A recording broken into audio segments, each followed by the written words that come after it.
Hello, everyone. Welcome to Million Markers Instagram Live. And today we have a special guest talking about parenting and social media. I'm going to invite Christina. She's our guest today. Let's see. While I'm adding Christina, for anyone who have not seen us before, at Million Marker, we're dedicated to creating happier, healthier households.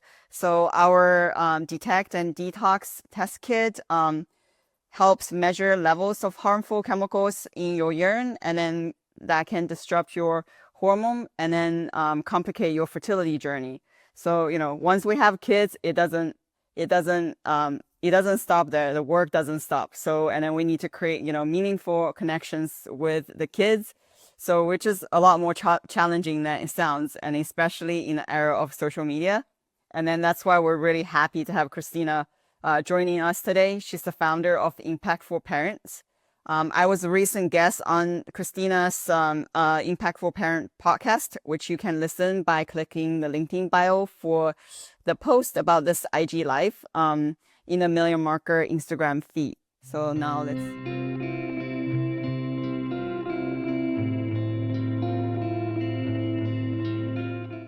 Okay, can you hear me okay? Yes, yes, perfect, perfect. Okay, finally I got it. Oh, yay, welcome. You're welcome. Thank First you. time. So Christina, so thank you so much for joining us today. Could you tell us a little bit about your background and then what it led you start Impactful Parents?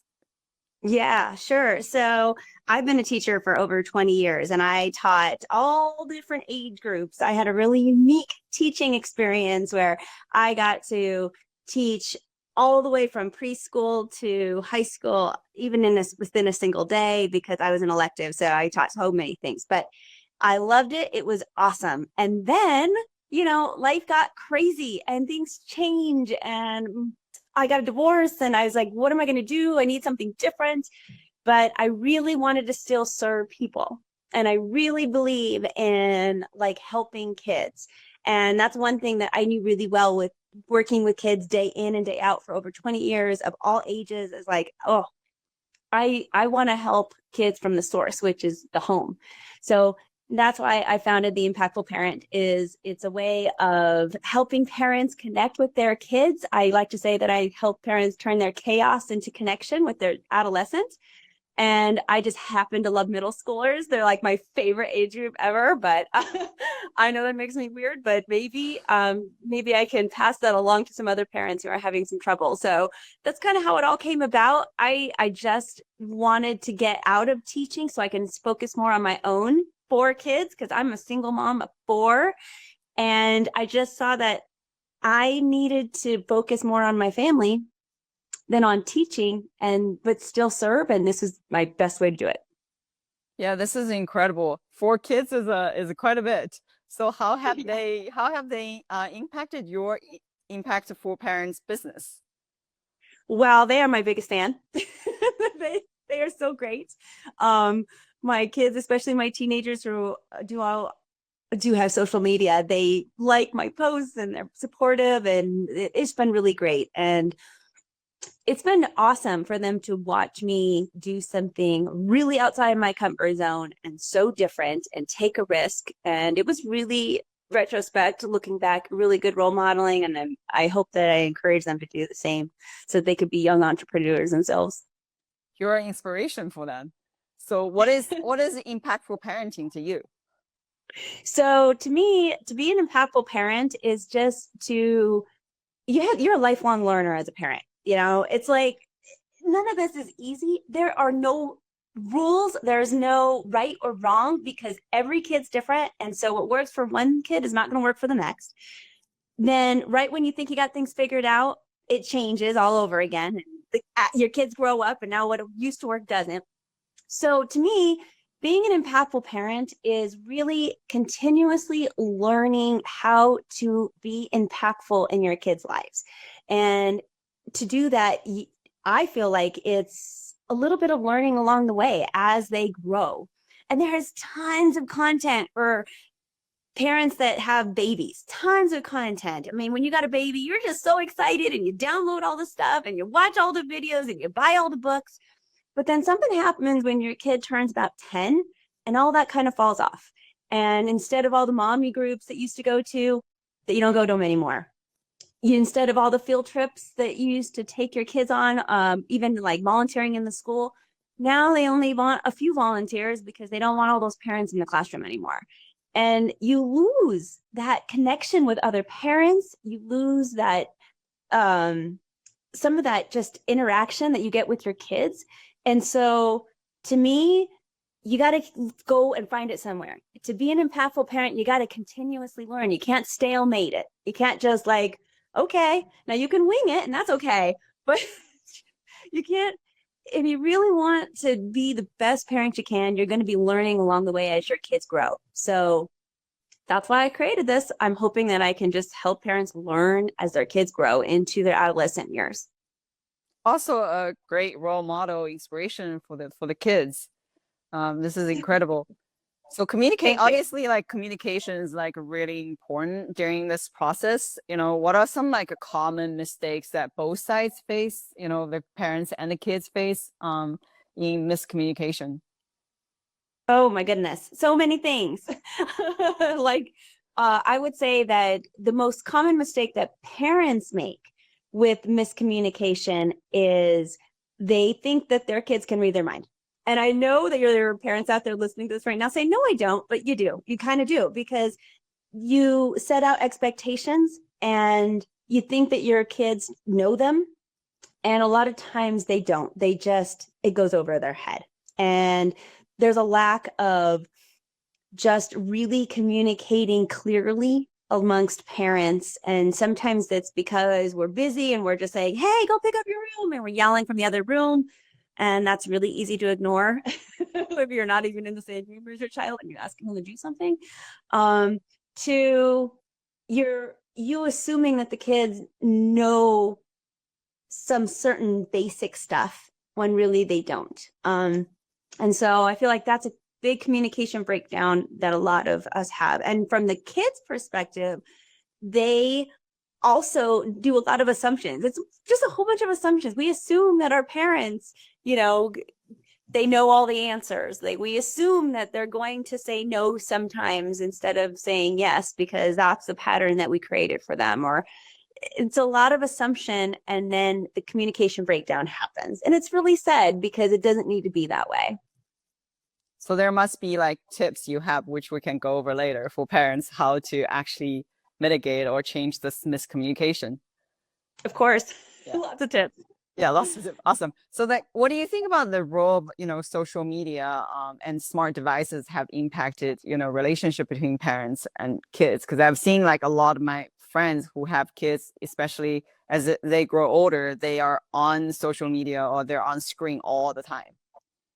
Of course. And there's a double-edged sword there, because on one hand, we can communicate with our kids way more than any other generation before us. When I grew up, my dad or my mom would just, throw me out into the street. I played with the neighbor. I came back before dinner. When they needed me to come back, they would just stand outside the door and yell, hey, it's time to come home. Dinner's ready. You can't do that anymore. Now you can call your kids. Now they can wear a watch where you can see them. It's nice to know that those phones and those watches, they have GPS on them. You can see where they're at any point in time. All that is amazing for technology and phones. And I think that helps parenting a ton. Your child to be able to get a hold of you whenever they want, even if it's at school. The flip side is exactly what also is happening, right? You got a teenager who gets immersed into social media, and now there's some bullying happening. All this stuff used to happen in our own lives when we grew up, but now it's right up in the kids' face. Now the bullying is right literally in their hand, and they can't get away from it unless they want to be antisocial, because that's how kids socialize nowadays. So now they have to choose. Am I going to be social and try to interact with my friends, or am I going to avoid this person altogether? And it's really hard choice when it's a double-edged sword for them. And then you got the kids that, go and hide, and now they don't communicate very well because everything is on a message. So I feel like some of the communication skills of our young people have faltered a little bit due to some of our social media stuff that they're just so used to texting. But I would say to parents, and sometimes if you can't elevate your child, then you can lower down to your child to talk to them, text them a lot, talk in their language. We might as adults see texting as really impersonal, but your child doesn't necessarily. So talk at their level. Text them, even if it's several times a day, just to say hello, say, how are you doing? I want to make sure that test went okay. All that is a benefit because you've given your child a phone. There are definitely negative sides too, but I think we all focus on the negative a lot. And I'd like to shift that to a more positive side. I guess that could also work on the double-edged sword kind of on the parents' side too, because some parents are also on screen a lot. Oh, heck yeah, they are. Yeah. I mean, before, just look at a playground, for example. You go to a playground and it used to be that the parents would really sit there and watch their kids play. Now the kids play, but the parents are usually on their phone. You used to look around, and it's sad, but people watching this, I know you're shaking your head. Oh, yep, it's happening. They're on their phone. Or maybe you're the person on the phone. And that's bad, but you're not really interacting with your child the way that you used to. Yeah. And so do you notice like a connection between feeling anxiety and behavioral issues in kids that really want their parents' attention? Yes, it happens all the time. And then kids in general have higher anxiety right now than I don't know about maybe in the past. Maybe it's just more noticeable now. It's hard to say which is the difference, but again, they're living in a world that is completely different than how we grew up when your bully is right in your face. That brings a lot of anxiety to kids. Also, the pressure of life. Hey, you got to go to college. You got to go do this. You got to go do that. Make sure you get a job. Those are pressures that our kids feel, and that elevates anxiety quite a bit. Behavior problems are the same way. Really, every behavior has a motive and has an answer. And so, why is your child doing whatever it is that they might be doing, whether it's acting out or throwing tantrums or not speaking to you or hiding in their room? They're getting something out of that behavior. And a lot of that kind boils down to something that's happening, whether it's inside or outside the home. It does not necessarily have to be inside the home. It could be outside too. Yeah. So what are some like healthy ways to, use apps and internet and then, to bring your family closer together using technology? Since we're like, both the kids and the parents are like so involved. Yeah.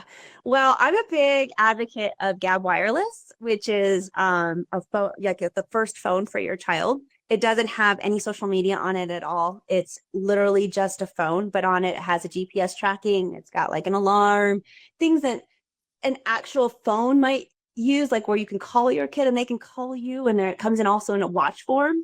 I literally have those for my kids too. And so I feel like that's a great asset. I now know where they are at. I know that if I'm running late and they're waiting for me at school, I can call them on their phone and just tell them, don't worry, I'll be there in a second. So they don't have to get all that anxiety and all that stuff happening. And I think that's all really good stuff for using technology in your favor. But there's games they can use on technology that will bring your family together. I'm still a big advocate of game night, like, or once a week, have that time with your family. And maybe it is, doing something that's on an app. That's fine. There's so many cool apps out there that can bring your family together, whether it's charades or some kind of questioning, like trivia type of stuff. All that stuff you can have. It's literally in your pocket and you're not using it. And you can use that to bond with your child if you choose. You just got to find it. but it's right there, literally in your pocket. So I think sometimes we were like, well, we got to go out and buy board games. You don't really need to. They're right in your phone. You don't need to go do something, get out of the house in order to connect with your child. There's ways you can use your resources right there in your pocket and connect at the same time. Yeah, makes sense. What about like some ways, because parents always, you're being like a really impactful role model for your kids. Like, what about some ways that parents are seeking to, be role models, impactful role models to their kids? It's role modeling. So what are you doing? If you're the parent at the park sitting on the phone instead of helping your child down the slide or pushing the swing, that role models something for them when they're older. And I hate to say that because I know there's a lot of parents right now going, oh, I know I'm doing that. But kids don't forget, like, even though they don't have a phone yet, it's role modeling. And so to be an impactful parent, it's really about continuously making an effort to create a connection with your child. And that connection is gold. If you can start early, then it's awesome. Then somewhere around the middle years of between the ages of like 8 and 12, I see a lot of parents get lazy.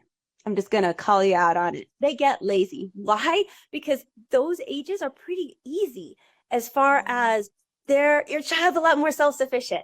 Now you don't have to change diapers and help them get dressed and make them the bath. That you can just say, hey, go take a bath, go do your bedtime routine.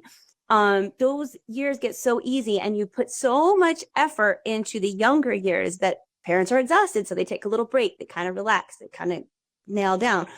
But those are some of the most influential years in order to make those adolescent years be more impactful. So if you can try not to get too lazy in those years, you are going to start making those traditions of game night. Start making those traditions of, no phones, no electronics at the dinner table. We eat together, even if you don't eat together every night, because it's hard. I mean, come on, we are so freaking busy nowadays. It's so hard to have a meal. But once a week, twice a week, 3 times a week, if you can, at least do a meal together, no electronics. That's a tradition. That's like a precedented rule. These are the years where you're making those rules, those traditions, those expectations for the adolescent years. And then the adolescent years come. And now if you've made that foundation, it does help when all those hormones kick in and they don't want to, because now it's an expectation that it's nothing new. Now it's so much harder to take a hormonal, out of their mind adolescent and tell them to do something they don't want to do than it is for you to say, this has been the rule. We've always done this. It's a lot more, they accept it. They may still grudge, but it's a lot easier for them to say, okay, I'll sit at the dinner table and I'll put my phone down for 30 minutes. And it's easier for them because it was expected. So again, creating that time, even when it's a little bit easier, that is really important, even in those pre-years. Yeah, that makes perfect sense. I guess my parents made me do that too. Oh, well, back then there was not a lot of social media, but they always made sure I wash dishes, regardless if I eat or not. So what are some healthy ways for parents and children to iron out any miscommunication? Because we talked about miscommunication, it happens so often. So what are some good ways to do that? My best tip I'm going to give you is show your child what you want. Not tell them, show your child what you want. So many times, one of the biggest mistakes parents make is, I'll just say, clean your room. Clean your room, for example. Clean your room so that you can even go out with your friends. We're talking about an older kid. Clean your room. So they clean their room and they said, I'm done. I'm going to clean my room. And you go and check on it. And you're like, what? You made your bed, but there's still stuff all over the floor. No. Let's try it again. And then you show them what you need them to do in order for them to clean their room, in your opinion. But you never said that before. You didn't really, really tell them. You got to show them. You can tell them, but then that's much easier to forget. If you say, I need you to pick up these things on the floor, and you point to them. I need you to actually fold those and put them into that dresser right there. It's exhausting. I'm not going to lie. It's exhausting, but it's clear. And that is one of the best tips I can give you for communicating better with your child. Show them.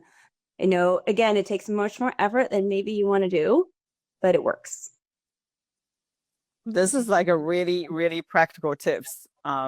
So then I know you offer like many services. So for parents have, relationship issues or other issues with their kids, it's very challenging. And what's the session would you look like? Oh my goodness. Well, it would be different for different people. But I offer online classes. So you don't even need to be me personally if you didn't need to. You could join one of my online classes. I do moms groups a couple times a year where we come together and we talk about moms groups. Those are really important because it creates community.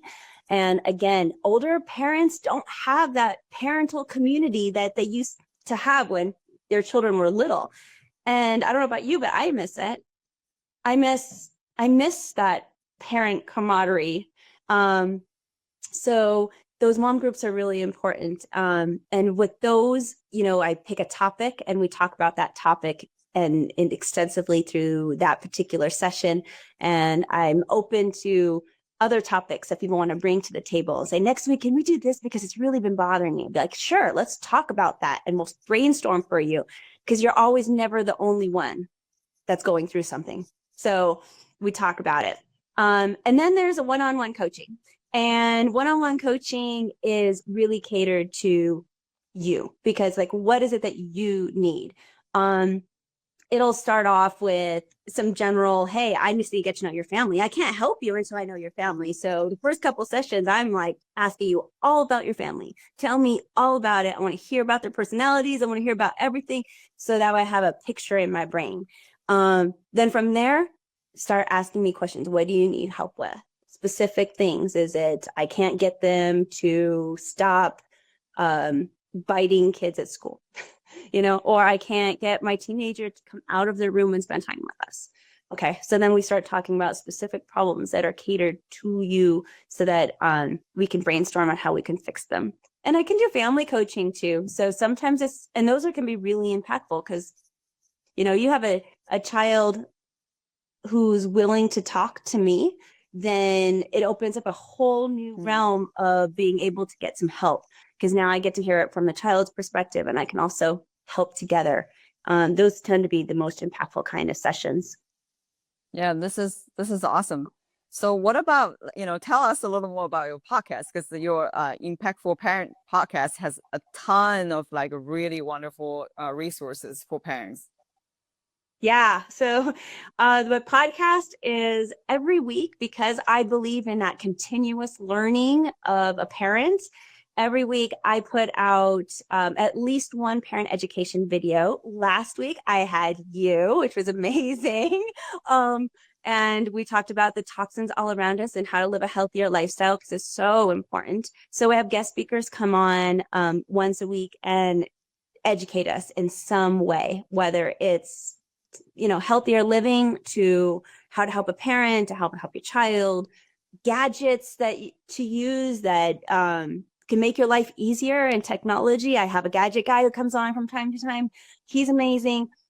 Parent education stuff. And then on top of that, I do a question and answer day. So you can submit questions to me and I will answer them live on video and put that into the podcast also. So anywhere from, why does my child chew on their shirt all the time, to what do I do about my child yelling back at me?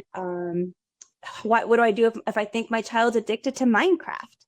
I've done all those topics before. And so I make sure I record them. I put them onto the podcast. And now another resource right in your pocket. When you're doing laundry, you can listen to some parenting tips that might help you be a more impactful parent, or on a run, or in the car.